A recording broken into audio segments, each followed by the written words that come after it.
काशी के केदार क्षेत्र के शंकराचार्य घाट पर कोरोना काल में काल कवलित हुए असंख्य जीवात्माओं की सद्गति के लिए आचार्य पंडित अब्राम पांडेय के आचार्यत्व में त्रिपिंडी श्राद्ध व तर्पण का आयोजन संपन्न हुआ।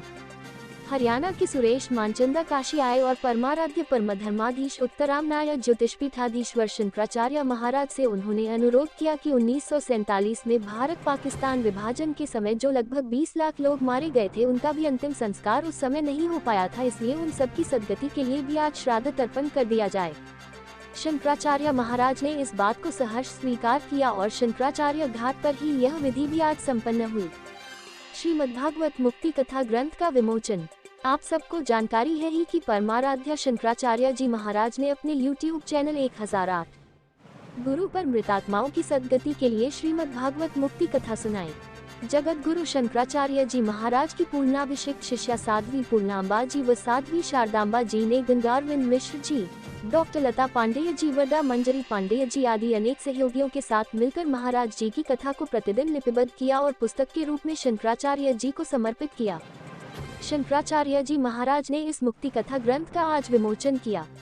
शंकराचार्य जी महाराज ने आश्चर्यचकित होते हुए कहा कि यह अपने आप में एक विशिष्ट कीर्तिमान है कि कथा विश्राम के चंद घंटों के उपरांत ही पुस्तक तैयार हो गई और 8वें दिन पुस्तक का विमोचन भी हो गया। उन्होंने पुस्तक तैयार करने वाले सभी सहयोगियों को आशीर्वाद प्रदान किया। शारदीय नवरात्र पर होंगे विविध धार्मिक अनुष्ठान। परमाराध्य शंकराचार्य जी ने कहा कि शारदीय नवरात्रि पर श्री विद्यामठ में शतचंडी महायज्ञ और रुद्राभिषेक का आयोजन किया जाएगा।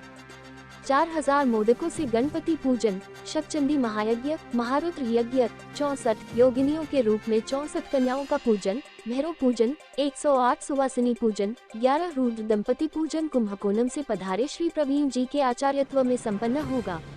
इसके उपरांत 1.25 लाख मोदकों से हवन किया जाएगा। यह अनुष्ठान 15 दिनों का होगा, जिसके अंतर्गत यह सभी आयोजन श्री विद्यामठ में संपन्न किए जाएंगे। शंकराचार्य जी जबलपुर में मनाएंगे शारदीय नवरात्रि उत्सव। शंकराचार्य जी महाराज आज अपराह्न 2 बजे जबलपुर के बगलामुखी सिद्धपीठ के लिए प्रस्थान कर गए। वहां वे आगामी 9 दिनों तक पराम्बा भगवती की आराधना संपन्न करेंगे।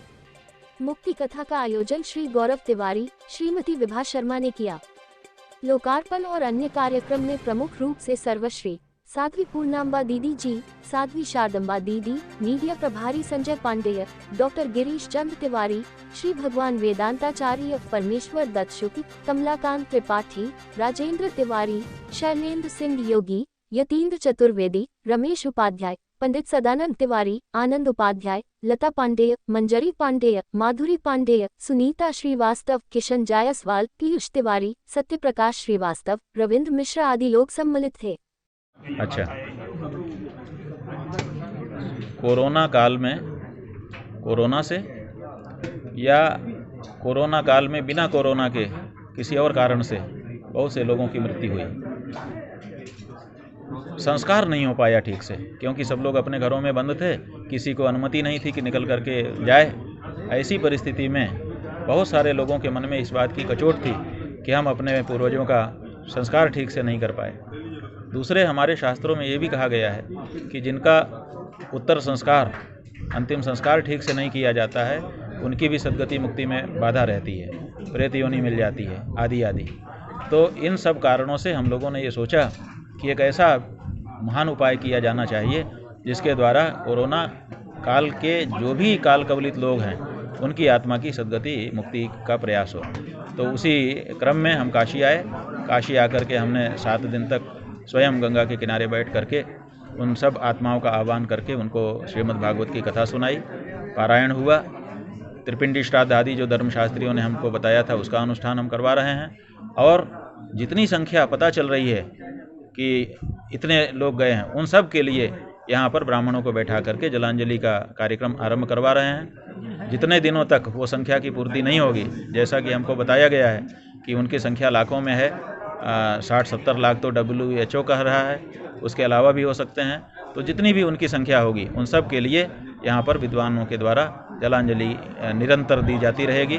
और जब तक वो संख्या पूर्ति नहीं हो जाती है, तब तक ये कार्यक्रम हमारा चलता रहेगा। मेरा नाम अवधराम पांडे है और महाराज जी की आज्ञा से मैं मठ से संबंधित जो भी आदेश होता है कर्मकांड संबंधित, मैं उसका यहाँ संपादन करता हूँ। क्या किया आज आपने? आज हम लोगों ने यहाँ पर कोरोना काल में जो मृत हुए हैं वह प्रेतत्व को प्राप्त होते हैं। जो भी महामारी से मृत होते हैं या किसी रोगवश मृत होते हैं, उनका संस्कार यदि ढंग से नहीं हुआ है तो वह प्रेतत्व को प्राप्त होते हैं। महाराज जी को इस विषय पर बहुत चिंता थी। उन्होंने कहा कि इनकी मुक्ति के लिए क्या किया जा सकता है, तो ब्राह्मणों की सभा ने इस पर विचार दिया कि इनके लिए प्रेतत्व मुक्ति के लिए त्रिपिंडी श्राद्ध का आयोजन किया जाए, जिसमें उनके लिए तर्पण हो, जिसमें उनके लिए पिंडदान हो और जिसमें उनके लिए शांति की प्रार्थना हो। इसमें अन्नदान आदि भी होते हैं। तो यह सारा कार्यक्रम आज किया गया। आज पहले हम लोगों ने उनके लिए तर्पण किया है। तर्पण करने के बाद पूरे विधि विधान से विष्णु भगवान का पूजन किया। विष्णु भगवान का पूजन करने के बाद कलश स्थापन इत्यादि करके हम लोगों ने उन प्रेतों को सात्विक राजस तामस 3 रूप में आवाहन किया और आवाहन करने के बाद उनका हम लोगों ने पिंडदान किया। पिंडदान करने के बाद हम लोगों ने विष्णु जी का पुनः तर्पण किया। उसके बाद प्रेतों के ऊपर उनकी मुक्ति के लिए तर्पण किया, उनकी मुक्ति के लिए गौदान किया है। गौदान करने के उपरांत अन्नदान का भी संकल्प लिया है और ब्राह्मण भोजन का भी संकल्प लिया है कि हम महाराज जी की आज्ञा से यथाकाल पर्याप्त ब्राह्मण भोजन भी कराएंगे, जिसमें पूड़ी सब्जी खीर इत्यादि का हम लोगों ने संकल्प लिया है कि प्रेतों की मुक्ति के लिए ब्राह्मण भोजन भी करवाएंगे। तो महाराज जी ने इसके लिए समझ लीजिए कि ये जो एक ऐसी औषधि का प्रयोग करवाया है जो कि सभी बीमारियों में काम आती हो, ऐसी ये औषधि त्रिपिंडी का उन्होंने आयोजन उनकी आज्ञा से हम लोगों ने किया है। Thank you. सब्सक्राइब कीजिए हमारे चैनल को और बेल आइकॉन को दबाइए हमारी लेटेस्ट वीडियो सबसे पहले देखने के लिए।